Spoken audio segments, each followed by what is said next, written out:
Welcome to the Leslie Monday Podcast, a show for lovers of all things science fiction in books, TV, and movies. Each week, we'll review something new or dive into an old favorite. So come join me. I'm Leslie, and it's Monday.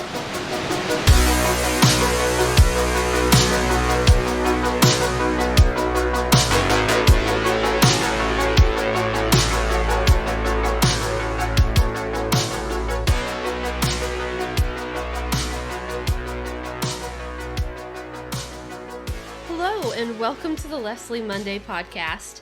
I'm Leslie, and thank you for being here with me again today as we continue our journey through the Expanse Season 5.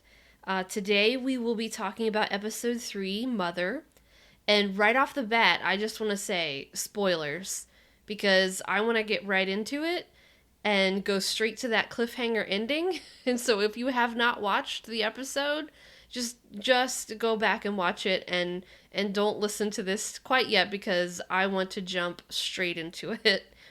So, with that said, I want to know from book readers and pure show watchers alike, when it came to that first rock, the first asteroid hitting Earth, what was your reaction? I want to know. Were you shocked? Had you already pretty much guessed it? Did you think it was so obvious that the show was pointing you in this direction that maybe it was too obvious and that they weren't going to go in that direction and something was going to come out of left field that Marco was going to throw the asteroid at instead that was just going to blow your mind with how, how shocking it would be or how devastating it might be for the system? But did you think that he was actually going to throw an asteroid at Earth? Because I heard mixed reviews when we were reading book 5 that some people were like, it's so obvious, that's obviously what he's going to do, and then they just have to follow through with it. And others were thinking, because it's so obvious, that can't possibly be what's going to happen. But I'm interested to hear everybody's different reactions to it and what you thought.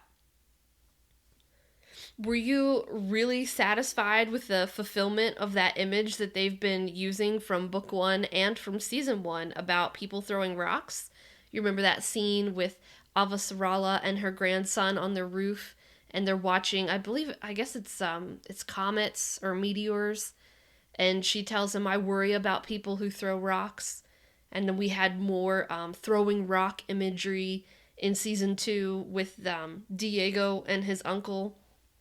And his uncle throws their cargo load of rocks at the Martian ship. So they've used this image a lot, and you kind of know it's coming, especially in season 4. I think you could probably guess that, of course, Marco is going to throw a rock at Earth, but sometimes you never know how these shows are. Sometimes they're so focused on showing you this one thing that maybe they're going to pull something out of the hat, pull it out of left field and shock you in a different way. But then there are times like this where pretty much everybody knows Marco is going to throw the asteroid at Earth, and he pretty much has to fulfill that, sort of like Chekhov's gun. You see the gun, then it needs to be fired at the end of the scene or used at the end of the chapter or something like that. Marco hating Earth and hating the Inners would obviously want to attack Earth and attack the Inners. And I think the way they showed the impact of the asteroid on Earth here was really masterfully done. It really reminded me of this quote that I had seen from Richard Price, and I went and looked it up so that I could give you the quote correctly and not just try and give it to you from memory. So his quote was, "The bigger the issue, the smaller you write. You don't write about the horrors of war. You write about a kid's burnt socks lying in the road. You pick the smallest manageable part of a big thing, and you work off the resonance." And I really feel like that's what they did here. They showed us the rock headed towards Earth enough that we know what's going to happen. But we only saw the impact of it in the reflection of the man who was feeding the fish.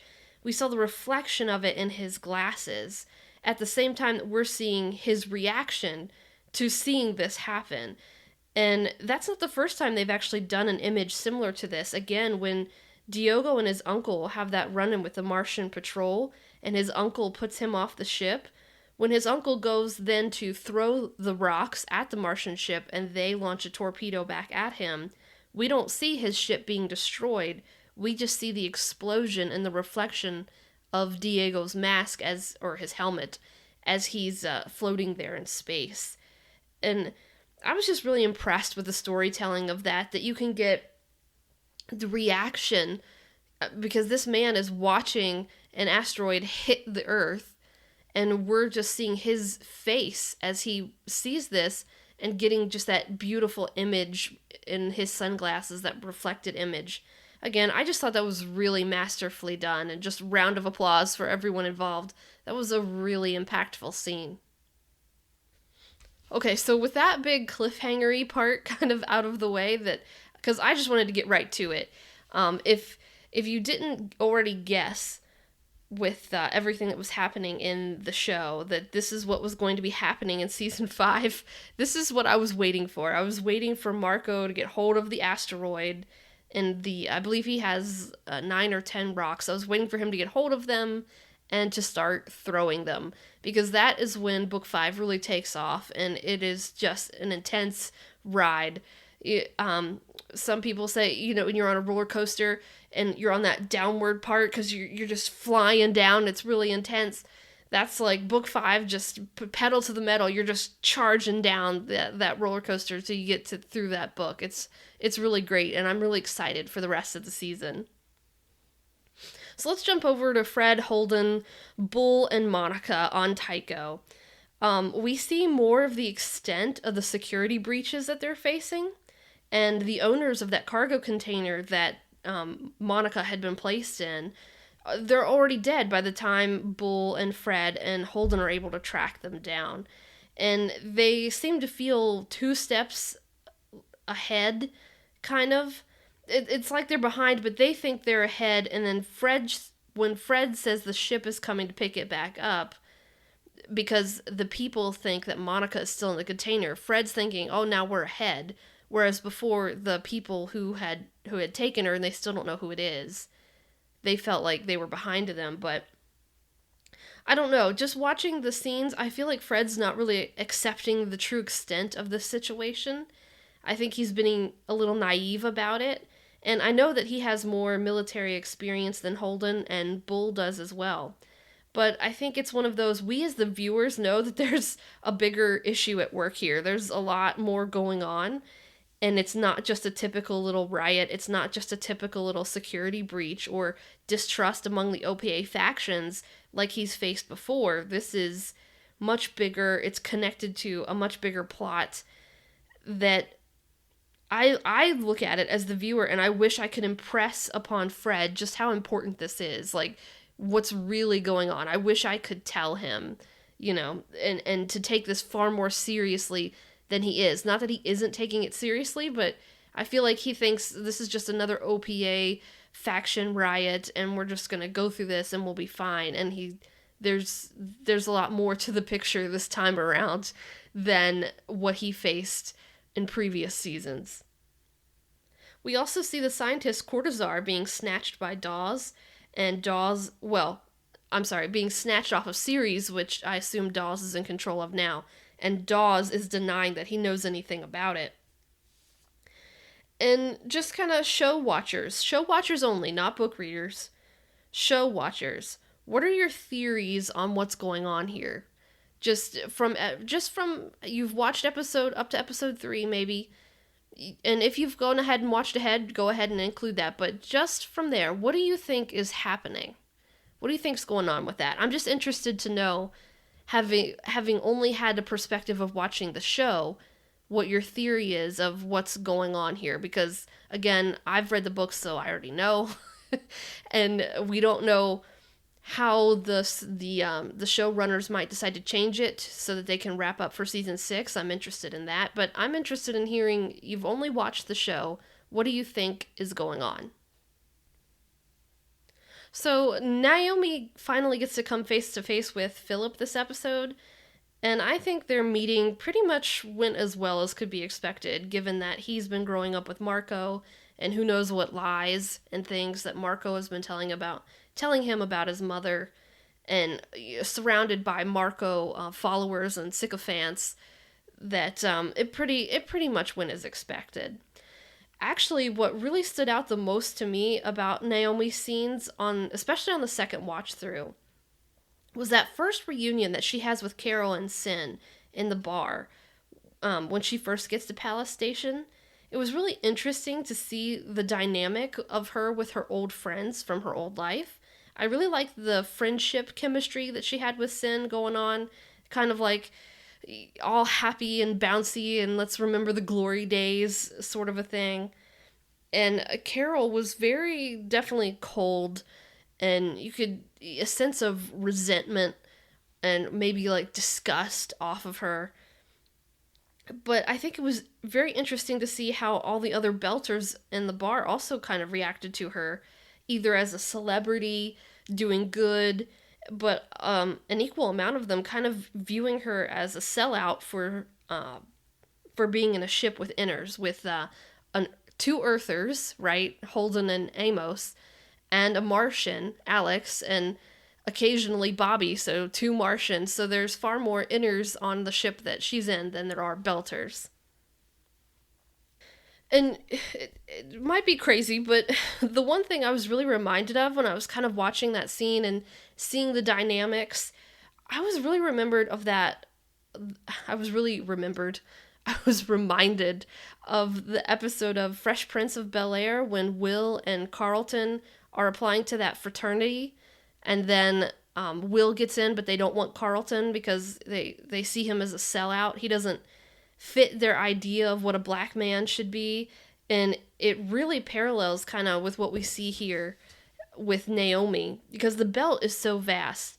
And I looked it up. There's about approximately in this universe 45 million people living in the belt across various stations and spun up asteroids of different sizes. So their culture is just as vast as well and just as diverse. But Naomi ships with inners. So in their mind, that's all it takes. She ships with inners, so she cannot be accepted as a real and true belter. You kind of get to see some of that too in the Weeping Somnambulist episode, when immediately the lady who is the captain of that ship, or owner of that ship, whose husband gets shot, she straight off calls her, well, Walla, a traitor to my people, just because she ships with James Holden, the Earther.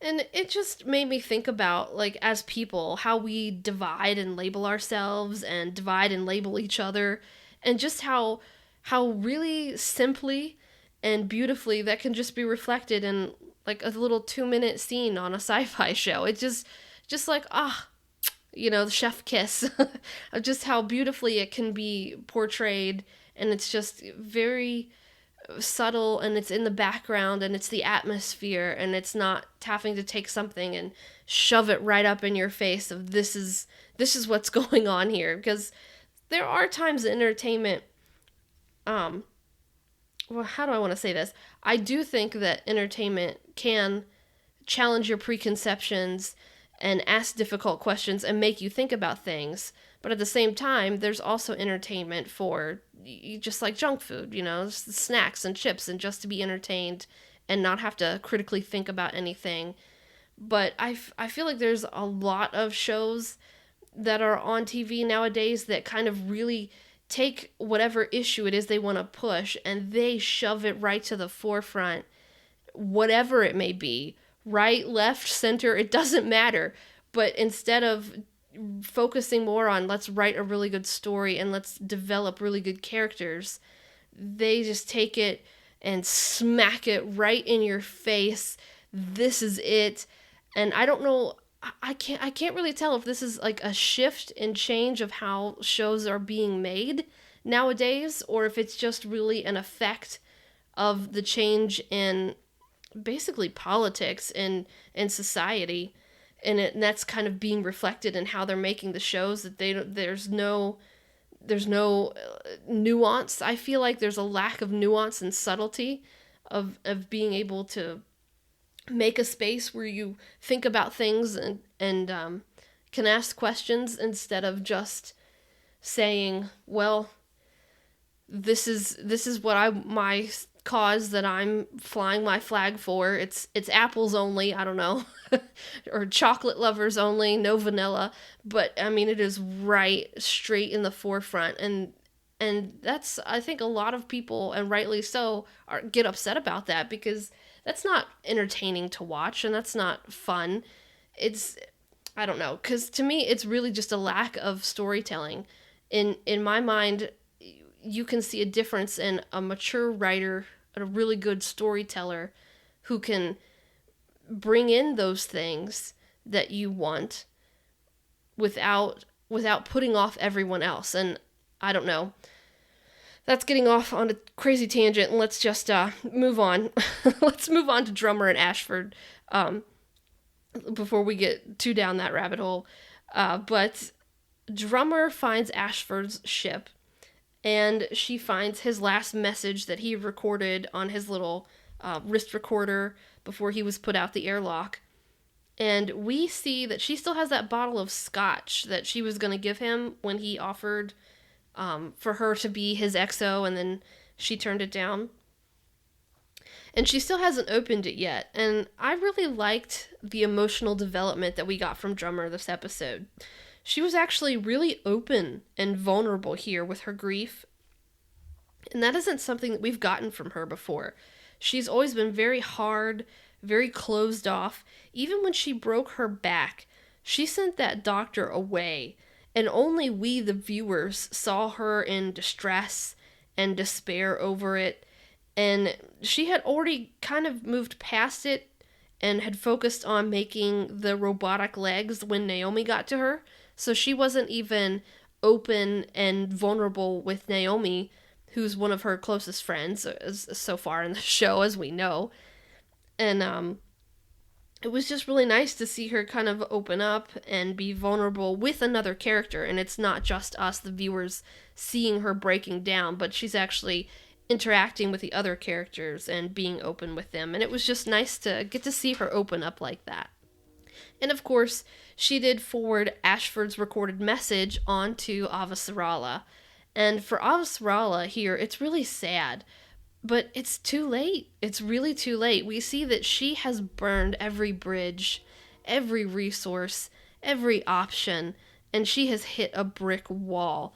She has done so much damage to her credibility and her reputation last season that now everyone just kind of sees her as crying wolf, the crazy old woman who sees, a knife around every corner, sniper on every rooftop, paranoid, and she's really lost that credibility. And I think in the view of a lot of them in the government who took over, of Nancy Gao's government that took over, they don't see her as relevant anymore. I think it's almost interesting, like maybe she's the one who's tilting at windmills now, that she's just seeing threats on every corner. It's really sad to watch and know that she's right, and no one will listen to her. Because we know she's right.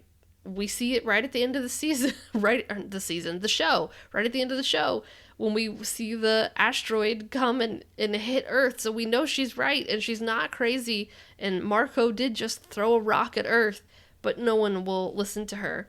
And that really reminds me of in Star Wars Clone Wars, Five's arc in season 6, or I believe it's called the Lost Missions. And if you haven't watched those, because why wouldn't you have watched those? Go watch Clone Wars. But it is really sad because no one will listen to Fives, and we know he's right. And here it's a little too late for Avasarala. No one will listen to her. And also, a really important question from Avasarala's scenes. Will we ever know the ending to Admiral Delgado's joke that he was telling there? Or are we just going to be left in limbo trying to figure it out? I need to know the ending of that, and I can't remember if that's actually something in the book or not, and I didn't want to go online and look it up just in case, because I didn't want to see if they've changed anything. I don't want any spoilers or to see anybody else's opinions about the episodes before I give my opinions on them here. But yeah, I need to know the end of that joke. So if you know, or you want to take a stab at it, I'd like to hear what your punchline would be to that. I feel like this one might have been a little shorter one this time, but I really wanted to focus in on the pieces that really stood out to me on this episode. I kind of skipped over Bobby and Alex a little bit, but honestly, they didn't do too awful much this episode that we couldn't just kind of skip it. And of course, I was really focused on, I want to know your thoughts on the asteroid and when it got thrown at Earth and what you were thinking if you're strictly a show watcher, and then what you're thinking, how they're portraying it if you also read the books. So if you've hung around this long, this was like probably a quick 20-minute-ish sort of a one, but I'd like to thank you for sticking around this long. And I wanted to ask you all one thing before we wrap up today. What comes next after The Expanse? So I have made a short list for you to choose from. So I believe all three of these shows are on Netflix. And it is Away, Altered Carbon, or Travelers. And I'm going to go ahead and pull up IMDb right here so I can read you the little blurbs for these shows. So if you hear me clicking away, that's what's going on. But we have Away. It stars Hilary Swank. An American astronaut struggles with leaving her husband and daughter behind to embark on a dangerous mission with an international space crew. This one kind of looked interesting to me. I like things that are kind of I don't want to say strictly hard science fiction, but in that sort of space, because you can tell she's got a NASA blue jumpsuit on, and it looks like maybe it's a first mission for NASA or something like that, or a deep space mission. I don't know. It has one of those, it looks a little more realistic, maybe in the genre of The Martian, with Matt Damon. So the next one is Travelers. It says, hundreds of years from now, surviving humans discover how to send consciousness back through time into people of the 21st century while attempting to change the path of humanity. And I've not seen anything about this one. All I can see here is the promotional image that they have on IMDb. But it's an interesting premise. I like that it's a mystery and sci-fi, and that sounds really interesting to me. And then we have Altered Carbon, set in a future where consciousness is digitized and stored. A prisoner returns to life in a new body and must solve a mind-bending murder to win his freedom. So that also looked really interesting to me. And I believe, is Altered Carbon was a book or a comic or something at one point? I'm not sure. But anyway, these were the three choices I came up with because these are three shows that I have not seen. I have not read lots and lots of reviews. I've heard people talk about Altered Carbon, but I have not watched it myself. And I believe that one may have been a book or perhaps a comic. I'm not entirely sure. But again, I've not watched any of these, and I thought that might be a compelling format for the podcast going forward, to give you opinions on things that I know absolutely nothing about and just give you a reaction to. But if none of those are to your liking, you still feel free to send me any other suggestions. I'm still compiling a list. I'll keep a list of all of them that you send in. And I think, depending on which show that we pick and how long it is, I believe one is only one season. One has 2 or 3 seasons. After that, I thought perhaps we would go backwards and maybe pick something that's more classic sci-fi and older and talk about whether or not I've seen it. So that's my thoughts on that. But if you have any thoughts on it and you have a suggestion, or you want to ask me if I've seen any particular sci-fi series or not, send me all those suggestions. I'm going to keep tabs of them. And as always, you can find all of my social media links at my website, lalunsford.com. You can always email the podcast at thelesliemondaypodcast@gmail.com.